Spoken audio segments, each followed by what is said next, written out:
Hi everyone, welcome back to my channel. Today I'm coming to you with another video all about Udemy. If you guys are interested in Udemy or working online full-time and traveling the world, then definitely make sure you subscribe to this channel because there's going to be a ton of information that you need. So this video is going to be the 8 secrets, misconceptions, surprises about Udemy, things that you maybe don't realize or that a lot of people misunderstand. So let's get into it. So the first one is a little bit negative, but I think is important for you to know, is that money disappears at every level. So yes, my courses might be priced at $80, but Udemy will reduce it to $10 or, maybe $20, it varies. But then even after that $10, either Udemy will take half because they made the sale, or they might take 2/3 because they made the sale and then they also give a quarter to an affiliate, or they might take an extra because it was sold through the app, so then Apple or Google take some, or if it's sold in Europe then they take taxes, or if it's sold in America, then they give you a bad exchange rate, and you get paid every month from Udemy into your PayPal. But if you guys use PayPal, you'll know the exchange rate is horrible. So every month I get US dollars into my PayPal, but then I withdraw it into my UK bank account and I lose big on that exchange rate. So if someone buys my course in pounds, Udemy convert it to dollars, pay me in dollars, I convert it back to pounds, and you lose money just at every stage through there. And that's okay because Udemy pay my rent. I make all my money from Udemy and it's passive and they bring me the customers, and I don't mind that I have to pay all those fees and extra bits, but I think it's worth you knowing because you need to be mentally okay with it from the start, because otherwise will just tear you apart. If you're like, oh, this is so annoying because I've lost money here and here and here, you have to just be like, okay, Udemy, you're bringing me customers, I'm really grateful, this is amazing, it's a passive income, it's just a fact of life. So you may as well learn about that now, be okay with it, and just focus on making courses and bringing in the students. Number 2 is that the SEO doesn't make a lot of sense. I really recommend a course by Scott Duffy, which I will link in the description box below, which is all about how to work out the Udemy SEO, how to appear high in the Udemy search rankings for the topic that you choose. I cover that a little bit in the Udemy course that I have, which I'll also put in the description box with a discount code for you guys as subscribers. But my course talks more about how you make a course, how you choose a topic, how you film, how you edit, how you do marketing, all that kind of stuff. And I do cover SEO, but Scott does it in a ton of detail. And of course, because it's Udemy, you can probably get his course for $10, or maybe $20. So I'd really recommend taking his course for specific SEO information, and then my course for a whole guide on how to make a Udemy course, if that's something you're interested in doing, which you probably are because you're watching this. But basically, the search results do have some logic behind them, like the number of students you have counts, the reviews that you've got counts, the search terms in your title count, but you might be typing in your search terms, looking at the other people on the page who are above you or below you and just being like, why? I don't understand why. I have more reviews than them, but they appear above me, or I have more of the relevant keywords than them, but they appear above me. And again, that's another thing that you need to just be okay with and do your best to try and work out, test it, change your search terms, try and get more reviews, change things around, play with the thumbnail, play with your promo video to work it out. But you're going to have to accept that you can't get crazy obsessed with it or it will just drive you mad, because the search results change all the time. And Udemy is a mythical beast that's got a lot of stuff going on behind the scenes, and they'll do things that don't always make sense to you. And a lot of people in the Udemy instructor forums are always complaining that Udemy have changed the algorithm, or Udemy have changed the way that students are asked to review, or the way that reviews count, or the way that they target spam reviews. Udemy will always be changing things, and the relationship that instructors have with them is good and bad. They are incredible and they're making all this money for us, but they also are quite opaque because they have to be, because they're a money making company and they can't tell everyone their secrets. So that's kind of a relationship that you'll need to be okay with, and work on SEO as best you can, but also realize that it's a little bit of a mystery. Number 3, I've already touched on a little bit, and that's that it can be fully passive. My Udemy income is fully passive. I spend 1 hour a month answering questions that I get on my courses, and obviously filming the courses, planning the courses, editing the courses. That is not passive. That takes a lot of time. Coming up with ideas, building relationships with people to film with, that all takes time. But once I have made a course and uploaded it, it's 99% passive, and it's very rare to find things that actually are passive in this world. A lot of people will tell you that blogging or selling on Amazon or all these different things are passive income, and they're normally not. They're normally low maintenance, but I think Udemy is one of the most passive incomes out there. And I also think it's actually quite long term.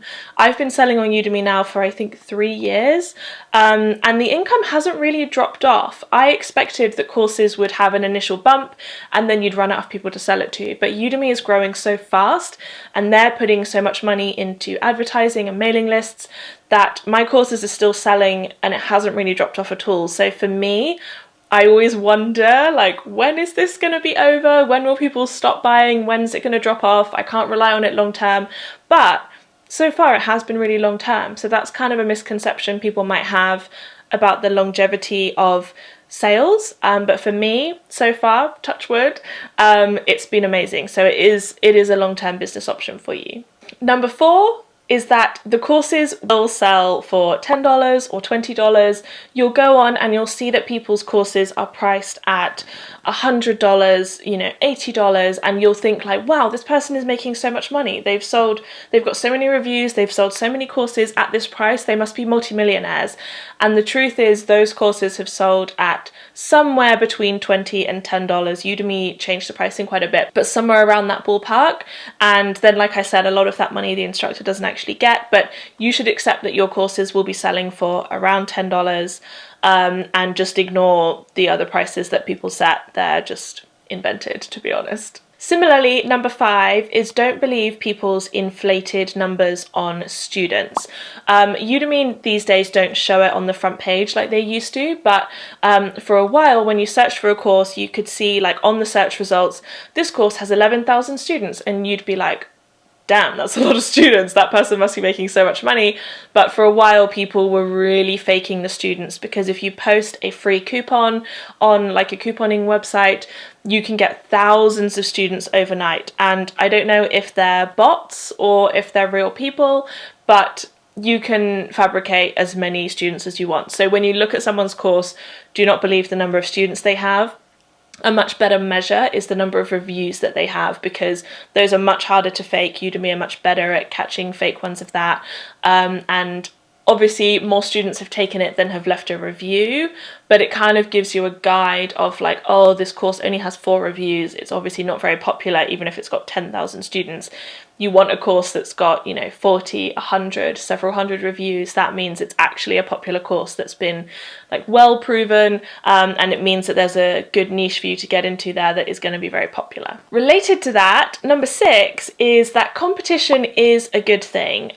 People often come to me and they say, I want to film this course because no one is doing it on Udemy. And I've done the same in the past. But if no one is doing it, then probably that means there's no students or there's no demand. It's possible that you have found this like incredible niche that no one is doing but everybody wants, but it's quite unlikely. So I would say I wouldn't bother filming a course unless there is at least 1 page of results of people doing a similar thing. Ideally, they're doing it badly. Their audio is bad, or their teaching is bad, or their course is out of date, or their search terms are bad, or they don't have very many reviews, because obviously you want to be the top result. But it's better if there's competition. It's better if those competitors have got a lot of students. It proves the demand. Number 7 is that sound is the most important thing, way more important than visuals. I personally do like to film with a talking head like this, where you can actually see me, but you can just do it with a voiceover if you don't want to film yourself, or if you don't have a video camera. I think having a video camera is better, but really what matters most of all is the sound. You need a really nice quality microphone. And that is because Udemy care a lot. They will reject your course if the sound isn't good enough, but also the students care a lot, and that's why Udemy care, because they care about the students. Shocker. So it is really important that you have lovely sound, that you're not in an echoey room, that you have a good microphone, that you edit the sound to get rid of any background noises and any fuzz. The sound is the number one thing, but people normally get really hung up on the visuals because they're like, people can see me, I need to have nice light, I need to have a nice camera because it's me that they're looking at. But what really matters is the microphone. And finally, number 8 is that in most cases, the big bucks come from building your own mailing list. You can sell on Udemy and make a lot. I do, and I'm really thankful for that, but I have a lot of courses, and I've been on it for a long time. So you can make a passive income from Udemy. It can be a full-time income. It is amazing. But if you want to start a whole business out of it, and the really big instructors from Udemy who are like the big famous kind of faces, most of them do a big marketing funnel. And if you're gonna take Udemy seriously, I would recommend that you learn how to do marketing, how to bring people in from Facebook ads and all that kind of stuff. And of course, then you can sell your course on other sites as well. So I've actually done a video, which I'll link up here, about the other websites that I sell on aside from Udemy. But you can also host yourself on Teachable or someone like that and do your own Facebook ads and marketing and all of that stuff and build a whole funnel of your own. And if you're doing that, then you can sell your course for more. You can sell it for $100. But it's a lot more effort. So it's up to you. Do you want the like really big bucks where it takes a lot of effort? You need to really be running a whole company of bringing people in, doing blog posts, doing Facebook ads, all that kind of stuff. Or do you want the sweet passive income, which is what I do? So you can do one or the other. They are both fantastic. But if you really want the big bucks, then you're going to need to build an audience, build a mailing list, all that kind of stuff. So those are my 8 like misconceptions, surprise facts that you may not know about Udemy, things you may have misunderstood before. I would definitely recommend that you make a Udemy course. Of course, it's worked really well for me. I do have a course about it, which will be in the description. But let me know if you would like some more Udemy videos, what you would specifically like to know about. And if you're going to make a course, my number 1 piece of advice is to just crack on, just make one, and don't spend too long overthinking it. You will learn so much on the first one that you make that it's okay if the first one you make is a total disaster, because you will learn so much. So don't overthink it, just start. Just set aside time in your calendar this weekend to sit down and film, make your first course, and then you're on the journey. You've unlocked this whole new adventure. So that's my number 1 tip to you, is just to do it now. Just start, put it in your calendar and make it happen. So guys, I really hope you've enjoyed this video. Please don't forget to subscribe. Let me know in the comments what other videos you would like. Have an amazing week, and I will see you in the next video. Bye!